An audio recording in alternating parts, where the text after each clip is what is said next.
Sa gitna pa rin ng pinaigting na kampanya kontra loose firearms, lalo na ngayong election season, ilang individual naulihan ng mga hindi lisensyadong baril.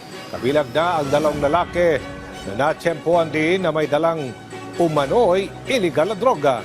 Si J.M. Pineda sa sentro ng balita. Kalaboso ang isang 44 anyos na lalaki matapos mahulihan ng hindi lisensyadong baril sa Pasay City nitong Biyernes ng umaga. Sa bisa ng search warrant, hinalughog ng mga tauhan ng Pasay City Police ang bahay ng lalaki kung saan natagpuan dito ang isang 45 caliber pistol at isang magazine. Maharap ang suspect sa reklamong illegal possession of firearms at paglabag sa election gun ban. Arestado rin sa Caloocan City ang dalawang individual. Na-recover kasi sa kanila ang isang pistol at ilang sachet ng droga nitong Sabado. Ayon sa Caloocan City Police, sinita nila ang dalawang suspect dahil sa kinahinalang galaw at sakay pa ito ng isang motorsiklo na walang plaka. Nagtangka pa daw na tumakas sa mga suspect kaya agad itong hinarang ng pulisya. At dito na tumambad sa kanila ang isang replica pistol at 12 gramo ng shabu.